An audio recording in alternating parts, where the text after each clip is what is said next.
ज्ञान Bindu Bihar police 2025 full length test 2 को आज इस सेशन में हम डिस्कस करेंगे।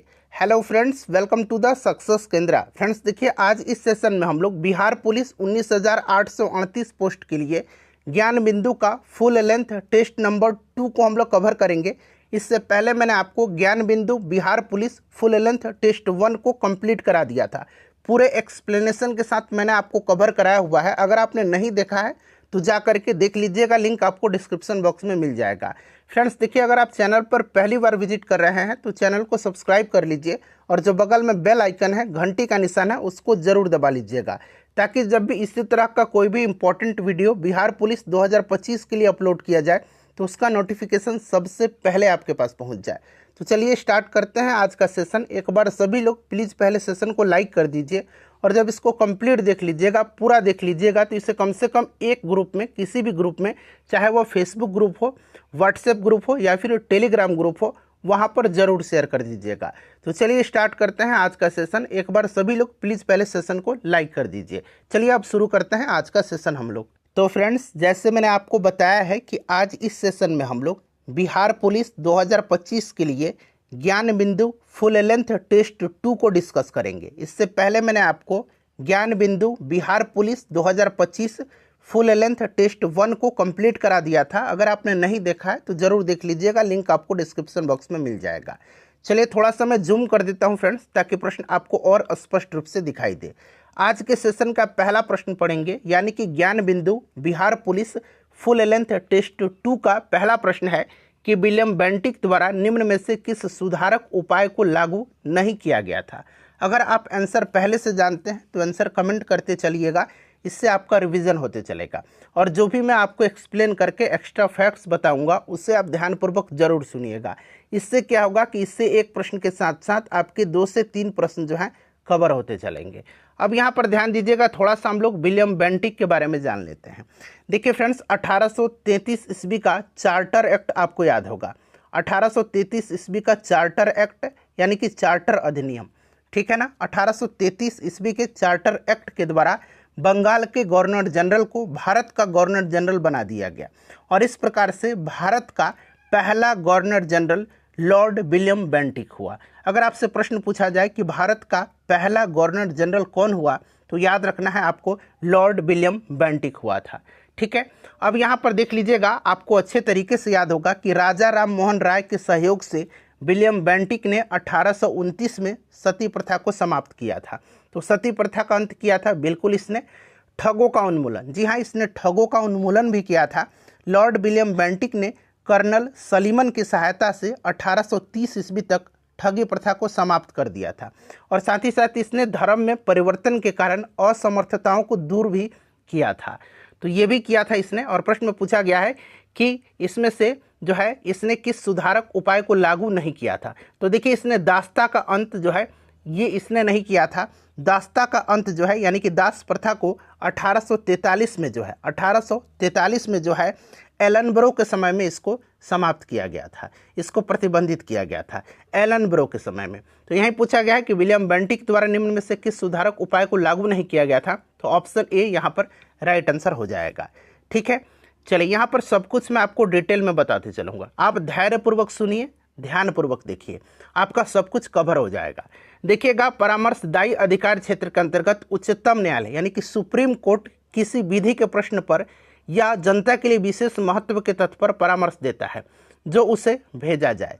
अब देखिए, आपको बखूबी याद होगा, आर्टिकल 143 आपको याद होगा। भारत के संविधान का अनुच्छेद 143 के तहत राष्ट्रपति सर्वोच्च न्यायालय से किसी भी विधि या सार्वजनिक महत्व के तथ्य के प्रश्न पर परामर्श लेने के लिए स्वतंत्र है और सर्वोच्च न्यायालय को यह परामर्शदात्री क्षेत्राधिकार प्राप्त है, ठीक है ना। तो यहाँ पर देख सकते हैं राष्ट्रपति के द्वारा, ऑप्शन डी करेक्ट आंसर हो जाएगा, ठीक है ना। और यह परामर्श जो है बाध्यकारी नहीं होता है, लेकिन राष्ट्रपति उसे ध्यान में रखने के लिए स्वतंत्र होता है।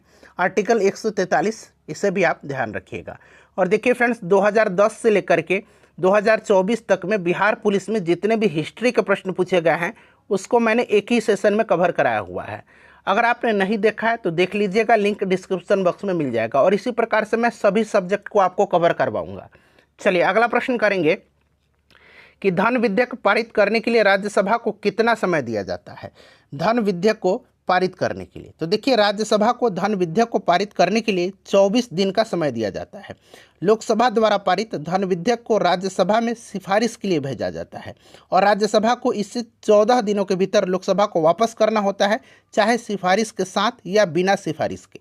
यदि राज्यसभा 14 दिनों के भीतर विधेयक को वापस नहीं करती है तो इसे दोनों सदनों से स्वतः पारित माना जाता है।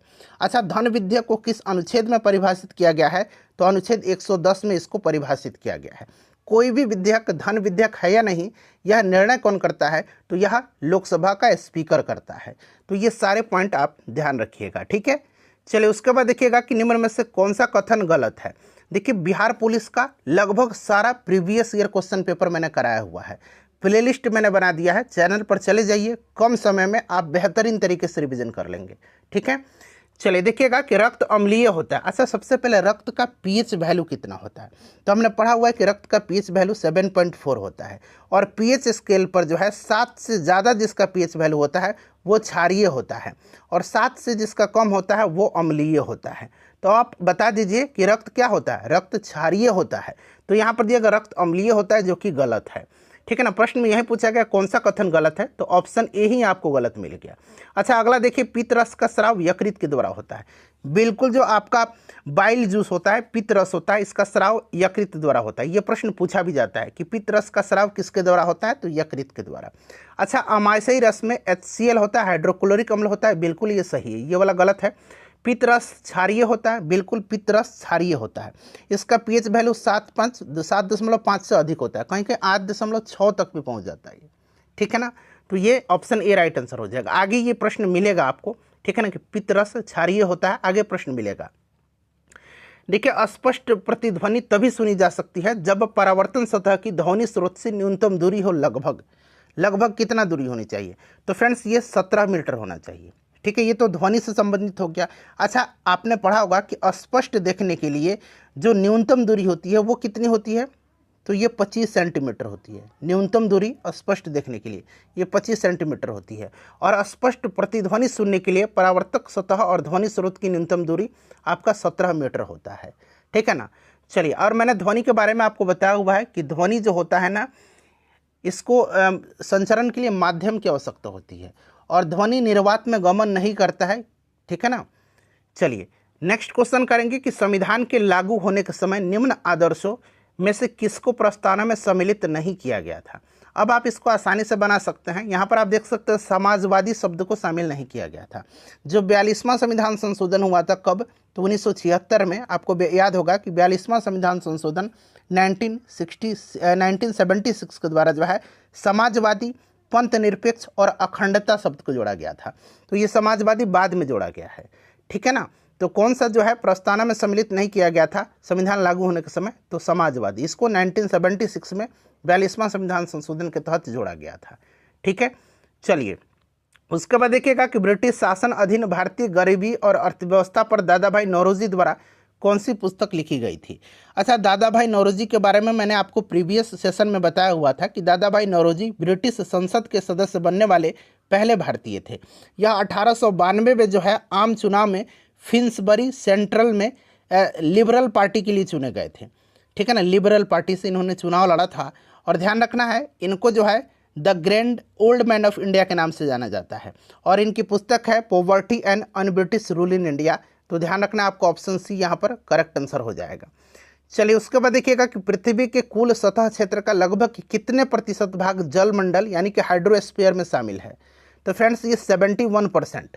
इसको आप डायरेक्टली याद रखिएगा, ठीक है ना, 71%। चलिए, क्वेश्चन नंबर 9 कर लेंगे। देखिए, कह रहा है कि वायुमंडल की कौन सी परत जो है बड़े जेट विमानों के लिए आदर्श उड़ान परिस्थितियों के हालात प्रदान करती है? तो देखिए, जितनी भी वायुमंडलीय घटनाएं होती हैं ना, ये सारी वायुमंडलीय घटनाएं क्षोभ मंडल में होती है। वायुमंडलीय घटनाएं जैसे कि बादल, गर्जन, बिजली चमकना, ये सब वायुमंडलीय घटना है जो कि क्षोभ मंडल में। अच्छा, क्षोभ मंडल को अंग्रेजी में कहा जाता है ट्रोपोस्फियर। ये सभी ट्रोपोस्फियर में होता है। और जो वायुमान उड़ाने की आदर्श दशा पाई जाती है, ये पाई जाती है समताप मंडल में। इसको कहा जाता है स्ट्रेटोस्फियर। इसको स्ट्रेटोस्फियर कहा जाता है। तो प्रश्न यही पूछा गया, ऑप्शन सी राइट आंसर हो जाएगा। अच्छा, वायुमंडलीय घटनाएं कहाँ होती है? तो ये क्षोभ मंडल में होती हैं, ठीक है ना, ट्रोपोस्फियर में। इसे भी आप ध्यान रखिएगा। चलिए यहाँ पर देखिए, मिलान करना है। एक तरफ अम्ल का नाम दिया गया है और दूसरी तरफ पदार्थ का नाम जिसमें यह पाया जाए। अब यहाँ पर ध्यान दीजिएगा, देखिए यहाँ पर फॉर्मिक एसिड दिया गया, तो ध्यान रखिएगा फॉर्मिक एसिड को ही मेथेनोइक एसिड कहा जाता है, ठीक है ना।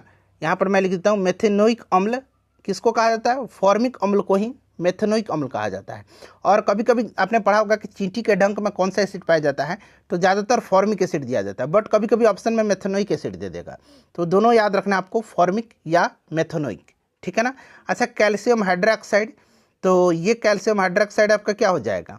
तो ये चूने का पानी, बिल्कुल ये सामने दिएगा। टार्टरिक अम्ल जो है ये इमली और अंगूर में पाया जाता है। और सोडियम हाइड्रोक्साइड ये साबुन हो जाएगा, ठीक है ना। अच्छा, खाने वाला सोडा जो होता है ना, इसको कहा जाता है क्या? Sodium bicarbonate. तो इसको आप ध्यान रखिएगा। तो पहला ऑप्शन यहाँ पर आपका करेक्ट हो जाएगा, ठीक है। चलिए देखिए, भारतीय संविधान की प्रस्तावना में समाजवादी शब्द जोड़ा गया था। अभी मैंने इसी की बात किया था, समाजवादी, पंथ निरपेक्ष और अखंडता शब्द 42वें संविधान संशोधन 1976 के द्वारा जोड़े गए थे, ठीक है। अच्छा, जो 42वां संविधान संशोधन है, इसको मिनी कॉन्स्टिट्यूशन यानी कि लघु संविधान भी कहा जाता है। तो इस चीज़ को भी आप ध्यान रखिएगा, ठीक है। चलिए उसके बाद देखिएगा कि मानव पित्त जो एक जो पीले हरे रंग का तरल है, इसकी प्रकृति कैसी होती है? तो अभी मैंने आपको बताया था बाइल जूस जो होता है ये क्षारीय होता है, ठीक है। और ये कहाँ से स्रावित होता है? तो यकृत से। नेक्स्ट क्वेश्चन है कि निम्न में से कौन सी अक्रिय यानी कि इनर्ट गैस नहीं है? इनर्ट गैस कौन कौन सी होती है? तो फ्रेंड्स ये होता है helium, neon, argon, जेनन, krypton, radon, ये सब आपका इनर्ट गैस होता है। हाइड्रोजन यहाँ पर नहीं होगा, ठीक है। देखिए, ब्रिटिश हाउस ऑफ कॉमन में सर्वप्रथम किस भारतीय ने आर्थिक निष्कासन सिद्धांत की वर्चना किया था? तो फ्रेंड्स ये किया था दादा भाई नौरोजी ने। अभी इन्हीं के बारे में मैंने आपको बताया हुआ है। देखिएगा, किस ब्रिटिश गवर्नर जनरल ने देश में से सती प्रथा जो है निर्मूल किया था? तो सती प्रथा का अंत किया था किसने? तो फ्रेंड्स राजा राम मोहन राय के सहयोग से विलियम बेंटिक ने 1829 में सती प्रथा को समाप्त किया था। और ठीक है ना, तो यहाँ पर देखिए विलियम बेंटिक, और विलियम बेंटिक के बारे में अभी हमने चर्चा भी किया हुआ है। चलिए उसके बाद देखिएगा कि बलवंत राय मेहता समिति जो है, बलवंत राय मेहता समिति ने किस प्रकार के पंचायत राज की संरचना की सिफारिश किया था? तो ये कमेटी गठित हुआ था 1957 में, याद रखिएगा बलवंत राय मेहता समिति का गठन हुआ था। और इसने जो है आपकी त्रिस्तरीय संरचना की सिफारिश किया था। और इस संरचना में गांव स्तर पर ग्राम पंचायत, ब्लॉक स्तर पर पंचायत समिति और जिला स्तर पर जिला परिषद शामिल थे इसमें, ठीक है। तो ये त्रिस्तरीय। उसके बाद देखिए यूरेनियम का कौन सा आइसोटोप न्यूक्लियर रिएक्टर में होने वाली श्रृंखला प्रतिक्रिया को जारी रखने की क्षमता रखता है? तो ये कौन सा जो है आइसोटोप है यूरेनियम का? तो फ्रेंड्स ये U-235 है, यूरेनियम 235 है, ठीक है। चलिए उसके बाद देखिएगा कि पंचायतों, नगर निगमों और नगर पालिकाओं के चुनाव हेतु संबंधित क्षेत्र को छोटे छोटे निर्वाचन क्षेत्रों में बांटा जाता है, विभाजित किया जाता है। इसको क्या कहते हैं? तो फ्रेंड्स इसको क्या कहा जाता है? जल्दी से बताइए। इसको वार्ड कहा जाता है, ठीक है ना। चलिए निम्नलिखित में से कौन सा जीवाश्म ईंधन नहीं है? नहीं पूछा गया है, ध्यान रखिएगा, जीवाश्म ईंधन नहीं है। अच्छा, जीवाश्म ईंधन जो है क्या होते हैं? तो वे ईंधन होते हैं जो प्राचीन पौधे और जानवरों के अवशेषों से बनते हैं, जो करोड़ों वर्ष तक पृथ्वी के भीतर दब करके बने रहते हैं। और जीवाश्म ईंधन के उदाहरण है इसमें कोयला, पेट्रोलियम और प्राकृतिक गैस है, यूरेनियम नहीं है इसमें, ठीक है ना। अच्छा देखिएगा, चींटी या मधुमक्खी के काटने पर उसके डंक में कौन सा द्रव्य पाया जाता है?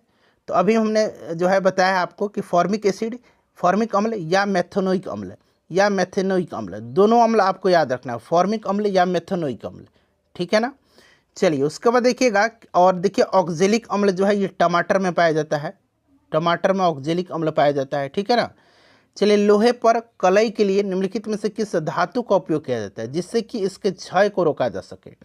तो लोहे को जो है जंग से बचाने के लिए उसको गैल्वेनाइज किया जाता है, यानी उस पर जिंक की परत चढ़ाई जाती है, और जिंक की जो परत चढ़ाई जाती है इसी प्रोसेस को गैल्वेनाइजेशन कहा जाता है, ठीक है ना, ध्यान रखिएगा। अच्छा, जंग लगने पर क्या होता है? लोहे का भार पहले बढ़ता है, फिर घटता है।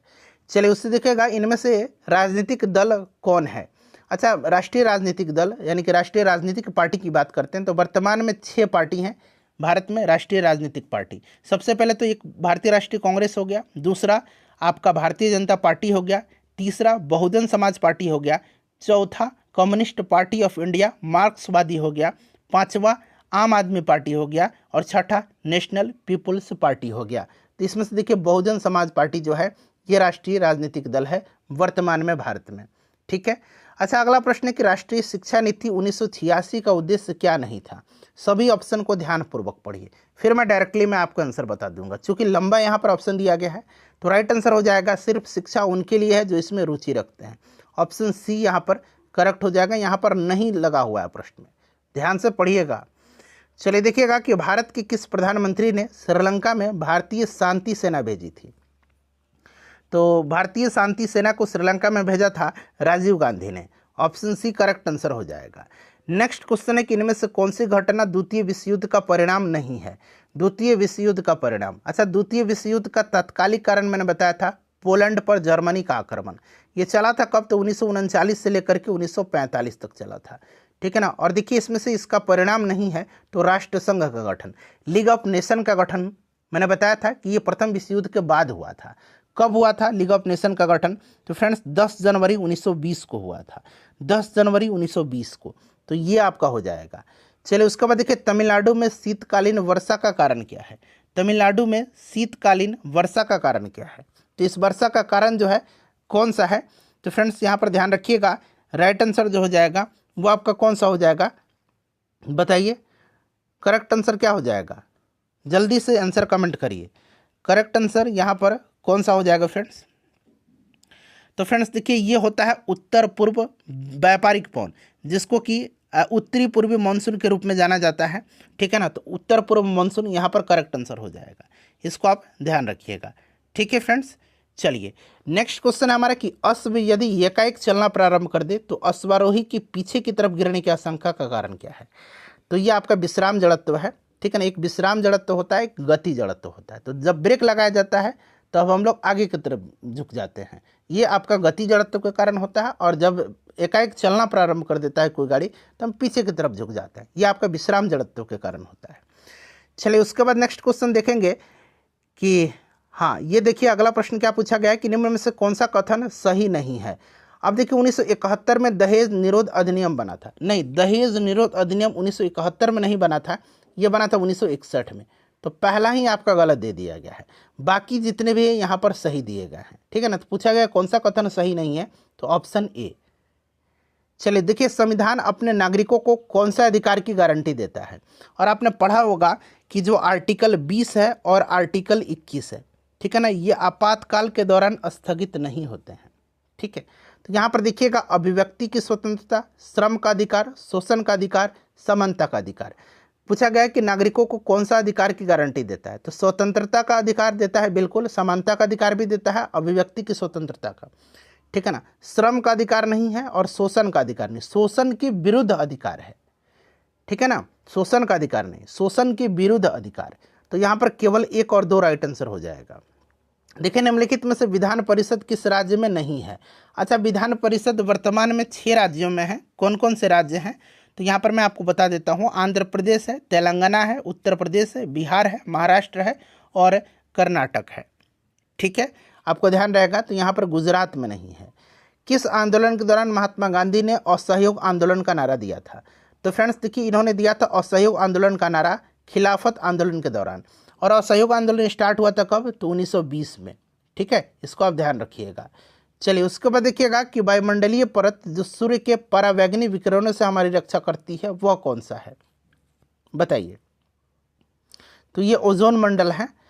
देखिए प्रारंभ में एक अविभाजित विशाल स्थल खंड था, वह क्या कहलाता था, तो फ्रेंड्स ये पेंजिया कहलाता था। क्या कहलाता था, पेंजिया कहलाता था। भारत में पुर्तगाल उपनिवेश की राजधानी गोवा को बनाने वाला व्यक्ति कौन था। अब देखिए यहाँ से 4 प्रश्न मैं कराऊंगा। पहला प्रश्न है कि भारत की समुद्री मार्ग की खोज करने वाला जो पुर्तगाली यात्री था वो कौन था, वास्को डी गामा। भारत कब आया था, तो 1498 में। एक प्रश्न हो गया।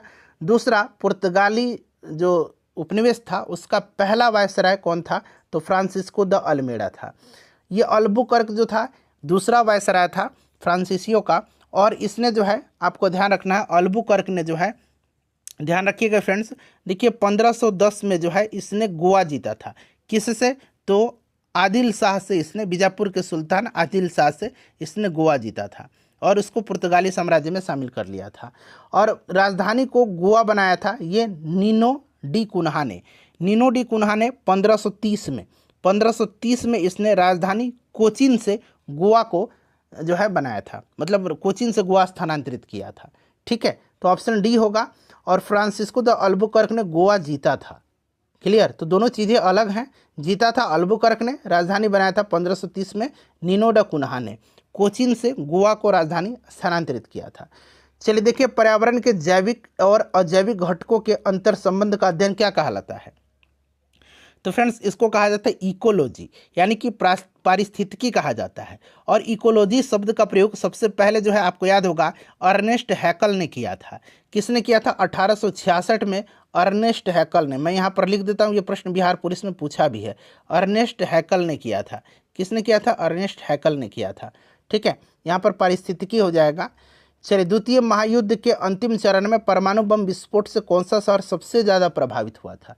तो ये आपको याद होगा हिरोशिमा नागासाकी। ठीक है ना, तो यहाँ पर देखिए हिरोशिमा दिया गया है। आग्नेय चट्टान के संदर्भ में निम्न में से कौन सा कथन असत्य है, गलत है?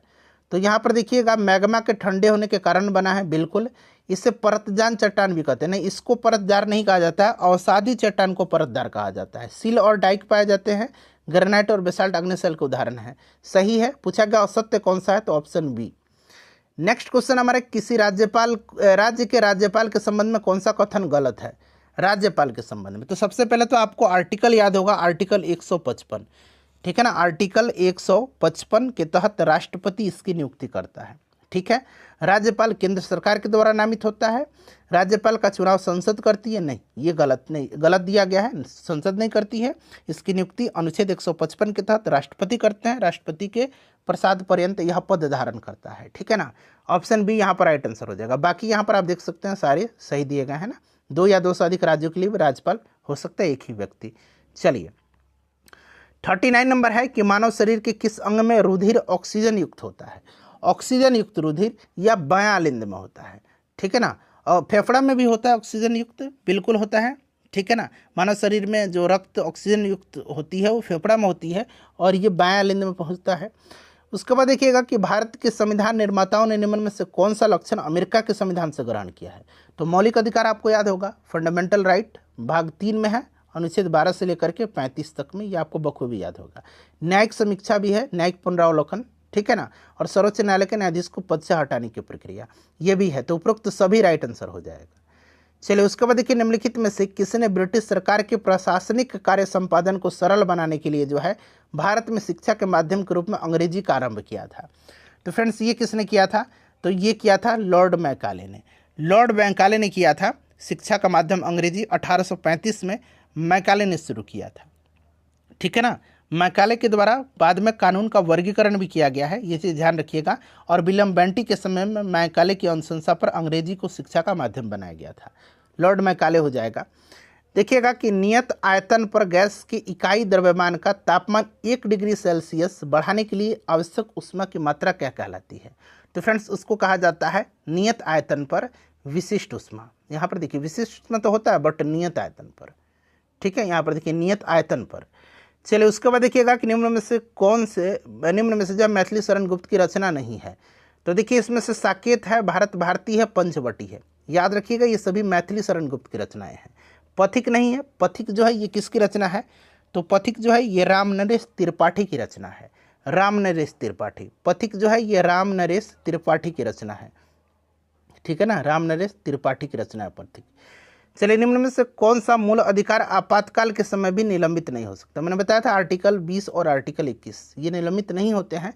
जीवन की सुरक्षा का अधिकार, ध्यान रखिएगा आप। ठीक है, चलिए उसके बाद देखिएगा कि केंद्रीय सूची के विषय के संदर्भ में सर्वोच्च न्यायालय के क्षेत्राधिकार एवं शक्तियों को कौन विस्तृत कर सकता है? कौन विस्तृत कर सकता है? तो फ्रेंड्स ये कर सकता है कौन? तो ये संसद कर सकता है। ऑप्शन नंबर यहाँ पर डी हो जाएगा आंसर। ठीक है, एड्स रोगी में न्यून प्रतिरक्षा किसकी संख्या में गिरावट के कारण होती है? एड्स रोगी में, एड्स एक वायरस से होने वाली बीमारी है, ध्यान रखिएगा। इसमें न्यून प्रतिरक्षा जो है किसकी संख्या में गिरावट के कारण होती है? तो टी सेल्स के, टी सेल्स जो होते हैं, टी सेल्स यानी कि टी लस्सी कानू, ठीक है ना। और यहाँ पर देखिए WBC दिया गया है, जो है श्वेत रक्त कणिका भी होता है, बट ज़्यादा उपयुक्त ऑप्शन डी होगा इसमें से, ठीक है ना, इस चीज़ को ध्यान रखिएगा। चलिए देखिएगा, रामधारी सिंह दिनकर को ज्ञानपीठ पुरस्कार उनकी किस रचना पर मिला था? अच्छा, रामधारी सिंह दिनकर को ज्ञानपीठ पुरस्कार 1972 में उनकी रचना उर्वशी के लिए मिला था, ठीक है ना। तो पूछा जाएगा उर्वशी किसकी रचना है, तो याद रखिएगा रामधारी सिंह दिनकर की। भारतीय संविधान के नियम में से कौन सा अनुच्छेद के अंतर्गत नागरिक अपने मौलिक अधिकारों की रक्षा के लिए उच्च न्यायालय यानी कि हाई कोर्ट, ध्यान रखिएगा, हाई कोर्ट में याचिका दायर कर सकते हैं, रिट दायर कर सकते हैं, तो ये आर्टिकल 226 है। वहीं अगर सुप्रीम कोर्ट पूछता उच्चतम न्यायालय, तब आर्टिकल 32 होता, ठीक है। चलिए उसके बाद देखिए, निम्नलिखित में से किस न्यायाधीश को जनहित याचिका का प्रवर्तक माना जाता है? ये पिछले बार 2024 में भी प्रश्न पूछा गया था।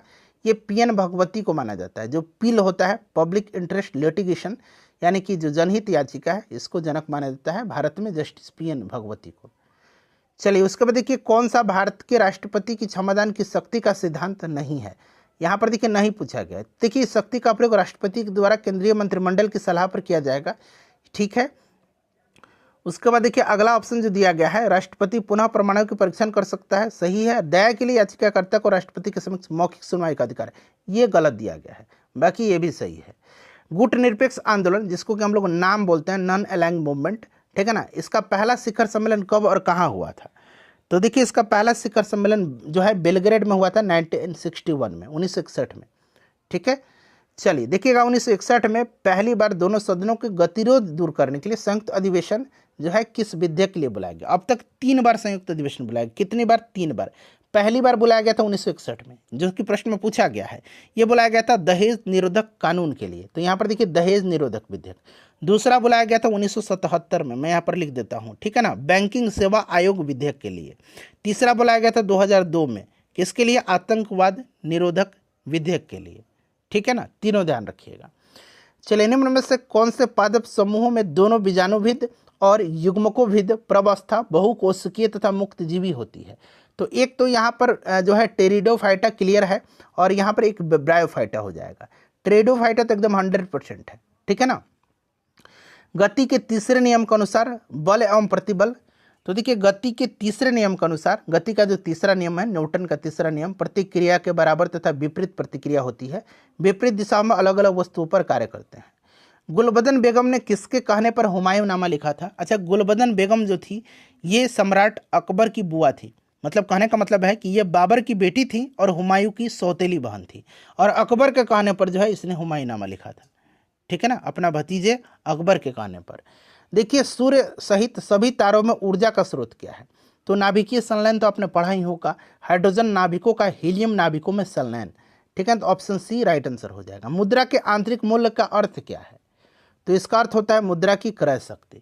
इसका अर्थ क्या होता है? मुद्रा का आंतरिक मूल्य, यानी कि इंट्रिंसिक वैल्यू ऑफ करेंसी, ठीक है ना,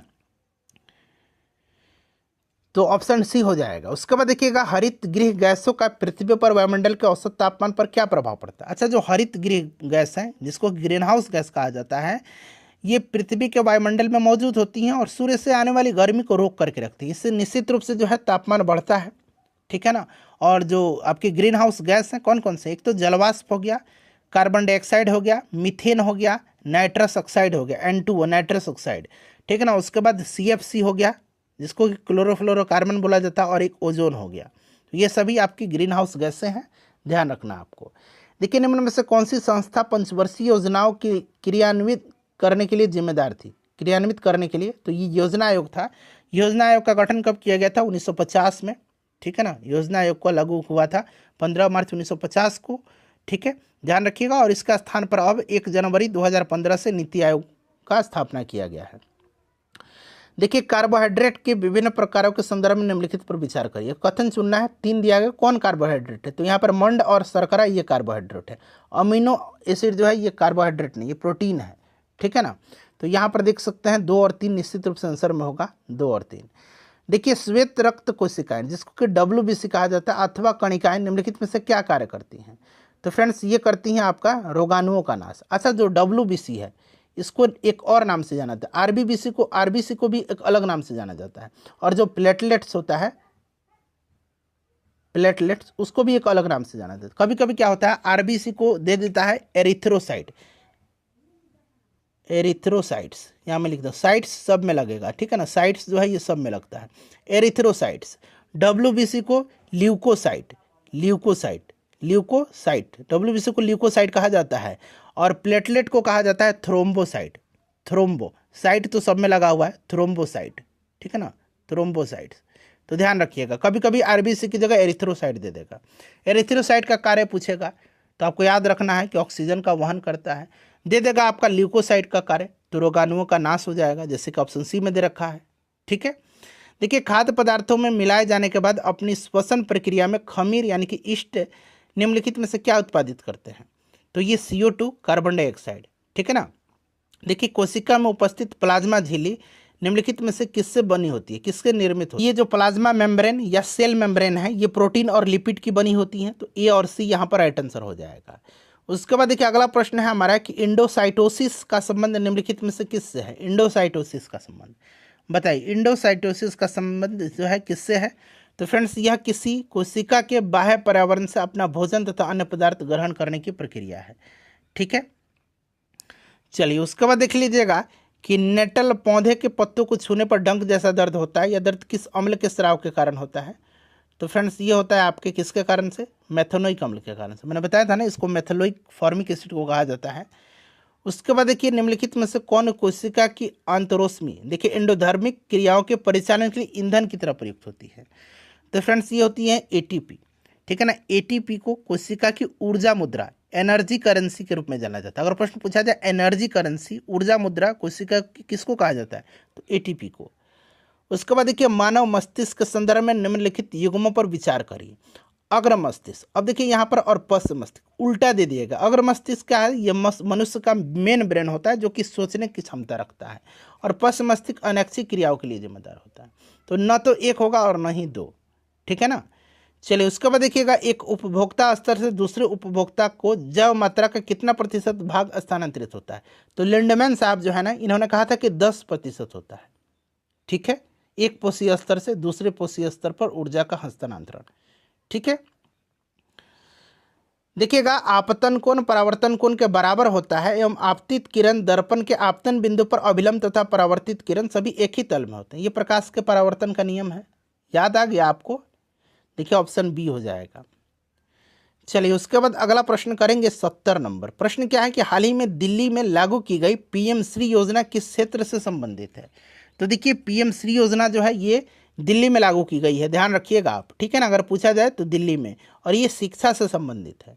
उसके बाद देखिए, हाल ही में किस राज्य सरकार ने संपत्ति पंजीकरण को आसान और नागरिक अनुकूल बनाने के लिए एक राज्य एक पंजीकरण योजना शुरू किया है? एक राज्य एक पंजीकरण योजना, बताइए करेक्ट आंसर क्या हो जाएगा? एक राज्य एक पंजीकरण योजना। तो फ्रेंड्स, ये शुरू किया है महाराष्ट्र से ने। किसने किया हुआ है? महाराष्ट्र ने। देखिए, योग महोत्सव 2025 का आयोजन कौन सा शहर करेगा? फटाफट बताइए। योग महोत्सव 2025 का आयोजन जो है ये नासिक महाराष्ट्र में होगा, ठीक है ना। ऑप्शन सी यहाँ पर करेक्ट आंसर हो जाएगा, नासिक महाराष्ट्र, ठीक है फ्रेंड्स, इसको आप ध्यान रखिएगा। चलिए, नेक्स्ट क्वेश्चन कर लेंगे कि सड़क दुर्घटना पीड़ितों को मुफ्त चिकित्सा उपचार प्रदान करने के लिए भारत सरकार द्वारा शुरू की गई योजना का नाम क्या है? इस योजना का नाम क्या है? तो फ्रेंड्स, इसका नाम है सड़क दुर्घटना पीड़ितों के कैशलेस उपचार योजना 2025, ठीक है। क्या नाम है इसका? तो आपको ध्यान रखना है। चलिए, उसके बाद अगला प्रश्न कर लेंगे कि किस मंत्रालय ने उच्च मूल्य वाले साइबर अपराधों को स्वचालित रूप से पंजीकृत करने के लिए E0 पहल शुरू किया है? E0 पहल शुरू किया है, तो फ्रेंड्स ये किया है गृह मंत्रालय ने। किसने किया है? गृह मंत्रालय ने। कौन सा राज्य या केंद्र शासित प्रदेश कौन सा राज्य या केंद्र शासित प्रदेश अंतर्राष्ट्रीय योग एवं ध्यान महोत्सव 2025 की मेजबानी करेगा? अच्छा, अंतर्राष्ट्रीय योग महोत्सव 21 जून के दिन मनाया जाता है और ये लद्दाख करेगा इस बार। गुजरात का कौन सा शहर भारत का पहला ग्रीनफील्ड स्मार्ट सिटी के रूप में विकसित किया जा रहा है? तो फ्रेंड्स, ये कौन सा है? ये धोलेरा है। भारत नेट परियोजना का मुख्य उद्देश्य क्या है? तो हर ग्राम पंचायत को सस्ती उच्च गति इंटरनेट सेवा प्रदान करना है, ऑप्शन बी। नोमैडिक एलिफेंट, यह एक युद्धाभ्यास है। नोमैडिक एलिफेंट भारत और किस देश के बीच का होने वाला एक सैन्य अभ्यास है? तो ये भारत और मंगोलिया के बीच का होता है नोमैडिक एलिफेंट, ठीक है ना। चलिए, प्रतिवर्ष भारत भर में हिंदी पत्रकारिता दिवस, हिंदी जर्नलिज्म डे, ये किस तारीख को मनाया जाता है? तो फ्रेंड्स ये 30 मई के दिन मनाया जाता है। अच्छा, भारत के 52वें मुख्य न्यायाधीश, मोस्ट वीवीआई क्वेश्चन है ये, CGI chief justice of India के रूप में किसे नियुक्त किया गया है 52वें? तो ये भूषण रामकृष्ण गवई, BR गवई को किया गया है। ये भी क्वेश्चन वीवीआई है। भारत के किस विरासत स्थल को हाल ही में जो है विश्व स्मारक निगरानी सूची 2025 में शामिल किया गया है? तो फ्रेंड्स ये किसको किया गया है बताइए? तो फ्रेंड्स ये किया गया है आपका मूसी नदी के किनारे ऐतिहासिक इमारत को। किस आंदोलन के दौरान आज़ाद दस्ता बिहार में सक्रिय रहा था? तो आज़ाद दस्ता रहा था, इसका गठन जयप्रकाश नारायण जी ने किया था, ये भारत छोड़ो आंदोलन के समय में, ठीक है ना। और भारत छोड़ो आंदोलन के समय जयप्रकाश नारायण को कहाँ रखा गया था, किस जेल में? तो हजारीबाग जेल में। चलिए, उसके बाद देखिएगा कि बिहार समाजवादी पार्टी 1931 वाली पूछा गया, जिसका गठन किसने किया था? तो फूलन प्रसाद वर्मा और जयप्रकाश नारायण ने किया था। ये प्रश्न ऑलरेडी जो है बीपीएससी में कई बार पूछा जा चुका है। चलिए, उसके बाद देखिएगा यहाँ पर खाली स्थान दिया गया है और आपको बताना है कि speech is the method of communication used by people, fastest होगा, फास्टेस्ट मेथड ऑफ कम्युनिकेशन, ठीक है ना। चलिए, choose which part of speech is underlined word belong to. यहाँ पर देखिए टाइम दिया गया है। टाइम क्या है? एक तरह का ये आपका नाउन हो जाएगा, ठीक है ना। चलिए, उसके बाद अगला प्रश्न कर लेंगे। नेक्स्ट क्वेश्चन है हमारा कि हाँ, यहाँ पर देखिए स्पाउस पूछा गया है कि ये क्या है? तो ये कॉमन जेंडर है, ठीक है ना। स्पाउस हस्बैंड वाइफ के लिए यूज़ होता है। उसके बाद देखिए द प्लेन इज फ्लाइंग, खाली स्थान दिया गया टाउन, तो फ्लाइंग एबव द टाउन होगा। निम्नलिखित में से कौन सी बौद्ध परिषद आधुनिक बिहार के भीतर आयोजित की गई थी? तो 4 बौद्ध संगतियाँ हुई हैं। पहला हुआ था आपका राजगृह में, बिहार में पड़ता है। दूसरा हुआ था वैशाली में, तीसरा पाटलिपुत्र में, और चौथा कनिष्क के समय में कश्मीर में हुआ था। तो 3 हुआ था, पहला, दूसरा, तीसरा, चौथा नहीं हुआ था। तो ऑप्शन सी हो जाएगा। उसका देखिए निम्न में से कौन सा जो है बिहार में सबसे लोकप्रिय कृषि आधारित उद्योग है? तो ये चीनी उद्योग है, ठीक है ना। और गन्ना का जो उत्पादन होता है सबसे ज़्यादा बिहार में पश्चिम चंपारण जिला में होता है, ध्यान रखना आपको। चलिए, महाबोधि मंदिर परिषद जो है बोधगया और गया को किस वर्ष सांस्कृतिक श्रेणी में यूनेस्को की विश्व परिचित स्थलों में जो है स्थान की सूची में शामिल किया गया था? तो इसको 2002 में किया गया था, और नालंदा जो विश्वविद्यालय उसके खंडहर को 2016 में, ये भी मैंने आपको बताया था, दोनों ध्यान रखिएगा। चलिए, उसके बाद देखिएगा यहाँ से मैथ के प्रश्न स्टार्ट हो रहे हैं और मैं फटाफट मैथ का आंसर बता दे रहा हूँ। आप लोग अपना स्कोर बताइए कि इन 90 प्रश्नों में से आपने कितना सही किया हुआ है, ठीक है ना। चलिए, 91 का देखिए करेक्ट आंसर क्या हो जाएगा? तो देखिए 91 का ऑप्शन डी हो जाएगा। और मैथ के प्रश्नों को एक बार खुद से भी सॉल्व करिएगा, ठीक है ना। चलिए, 92 का देख लीजिए, ऑप्शन बी हो जाएगा यहाँ पर करेक्ट आंसर। 93 का जो राइट आंसर हो जाएगा फ्रेंड्स, वो ऑप्शन बी हो जाएगा यहाँ पर। 94 का देख लीजिए, 94 का आपका ऑप्शन नंबर यहाँ पर देखिए बी हो जाएगा, इसका भी। 95 का राइट आंसर जो होगा ऑप्शन नंबर डी हो जाएगा। एक बार आप लोग खुद से भी सॉल्व करिएगा।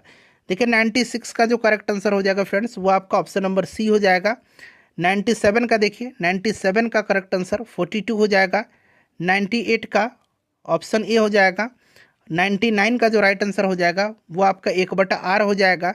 और 100 का जो करेक्ट आंसर हो जाएगा ये ऑप्शन सी हो जाएगा। सेशन को लाइक कर दीजिए और फ्रेंड्स इसको एक ग्रुप में ज़रूर शेयर कर दीजिएगा।